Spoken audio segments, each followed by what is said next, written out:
sosial emosional juga itu bermaksud untuk biar anak-anak kita itu lebih rileks dalam menerima pelajaran. Baik, adapun tujuan pembelajaran sosial emosional berdasarkan dasar itu salah satunya yaitu memberikan pemahaman, penghayatan dan kemampuan untuk mengelola emosi atau disebut kesadaran diri.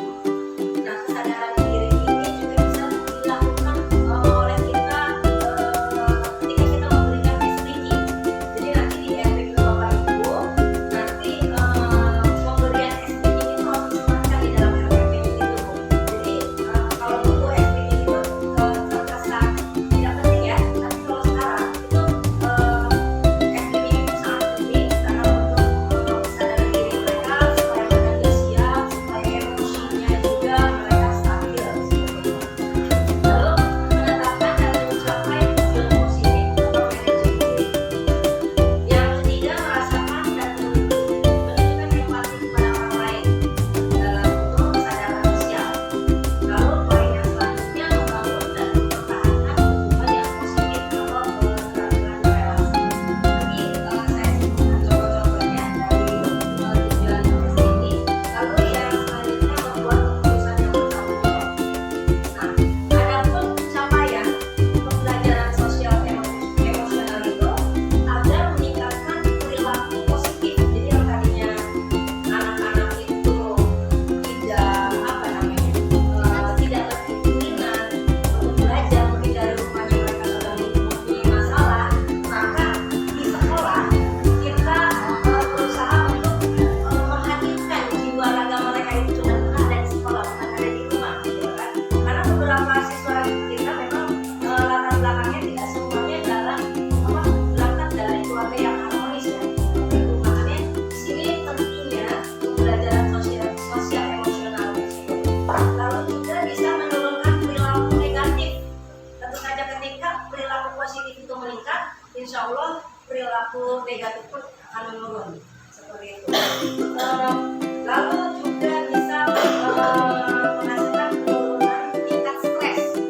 Jadi mungkin di rumahnya mereka sering disuruh-suruh sama orang tuanya. Itu juga kan mungkin buat orang dewasa itu hal sepele, tapi buat anak-anak itu suatu masalah juga Bapak Ibu. Karena sudah lelah di rumah membantu orang tuanya, lalu datang ke sekolah itu sisa-sisa begadang aja. Bahkan sebagian dari siswa kita terkadang kita sekolah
harus yang susah-susah